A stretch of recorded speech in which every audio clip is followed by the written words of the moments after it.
हे सगळे एक नंबरचे शिवसेनेतून बाहेर पडलेले गद्दार आहेत। गद्दारांनी निष्ठावंत, देशभक्त आणि महाराष्ट्र धर्माचं पालन करणाऱ्या धर्मवीर आनंद दिघे यांचं नाव घ्यायचं त्यांना अधिकार नाही, बाकी सोडूनच द्या।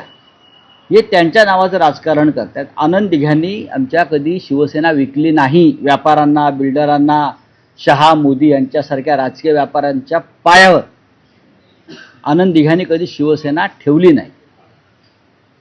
आनंद दिघ्यांवरती अनेक संकट आली, त्यांना टाढाही लावला, म्हणून ते शेपूट घालून त्यांनी पक्षांतर केलं नाही।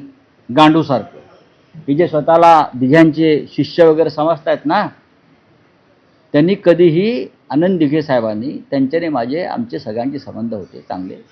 हे कालची पोरं आहेत सगळी, हां, हे बाहेर उभे राहणारे रस्त्यावरची पोरं आहेत सगळी ही, आता काल आले ना ते टेमेनेकाच्या बाहेर टपोरी करणारे सगळे पोरं आहेत, त्यांना आतमध्ये प्रवेश नव्हता।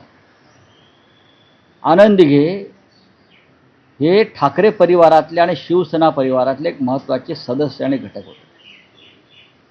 ठाकरे परिवाराचा आदेश त्यांनी कधी मोडला नाही, मग ते शिवसेना प्रमुख बाळासाहेब ठाकरे असतील किंवा जेव्हा कार्याध्यक्ष झाले उद्धवजी, त्यानंतर उद्धव ठाकरे असतील, त्यांनी सातत्यानं मातोश्रीशी आपली निष्ठा कायम ठेवली।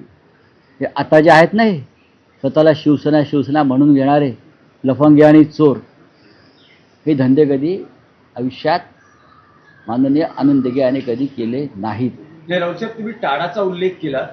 जे तुमच्यावर आता टीका करतात किंवा तुमचा निषेध करतायत ते म्हणतात की राऊत यांच्या मुलाखतीनंच दिघे साहेबांना पण असं कधी आनंद दिघे साहेबांनी म्हटल्याचं माझ्या लक्षात नाही आहे की संजय राऊतांमुळे मला त्रास झाला। अजिबात नाही। आम्ही त्यांना तुरुंगात भेटायला जात होतो सातत्यानं, सुटल्यावरती ते माझ्या इथे घरी आले होते। राजकारण ह्यांना कळत नाही, त्याच अटकेनं आनंद दिघे धर्मवीर झाले। हे कालजी पोरं टोरं आले होते ना, आनंद दिघे यांच्या ज्या आनंद आश्रमात हे लोक बसत आहेत, तो कोणी कोणाच्या नावावर करून घेतलाय ती प्रॉपर्टी, याचा तपास करा।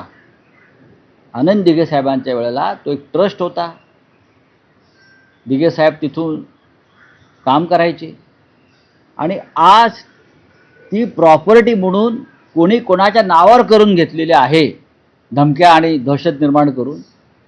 हे मी सांगेन, दिघे साहेबांनी असे उद्योग कधीच केले नाही। दिघे साहेब हे व्यापारी नव्हते, त्यांनी शिवसेनेचा व्यापार केला नाही, आणि त्यांनी कधीही कोणत्याही पदासाठी मातोश्रीवरती मला स्वतःला काही पद पाहिजे, मला मुख्यमंत्री व्हायचं आहे, मला मंत्री व्हायचं आहे, मला नेता व्हायचं आहे, अशी कधीच मागणी केली नाही। ठाणेसारख्या जिल्ह्याचे ते एक सर्वोत्कृष्ट जिल्हा प्रमुख म्हणून त्यांनी काम केलं, आणि ते महाराष्ट्रातले एक आदर्श जिल्हा प्रमुख असल्याचं बाळासाहेब ठाकरे वारंवार आपल्या भाषणात सांगत होते। जेव्हा दिघे साहेब होते तो काळ वेगळा होता, तेव्हाही अनेक पदं निर्माण झालेली नव्हती, मग उपनेते असतील किंवा ती प्रक्रिया सुरू झालेली नव्हती। नेते आणि नेत्यानंतर थेट जिल्हा प्रमुख, त्याच्यामुळे ह्यांना मिरच्या झोंबायचं कारण काय?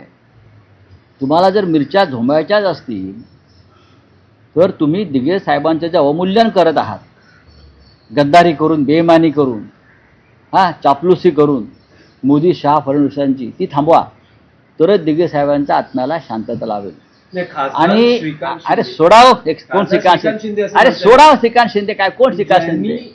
दिघे साहेब हयात असताना त्यांना विरोध केला असे आज, अरे कोण श्रीकांत शिंदे बाबा? काय त्याचा संबंध आहे शिवसेनेशी? उद्धव ठाकरेंनी केलेला खासदार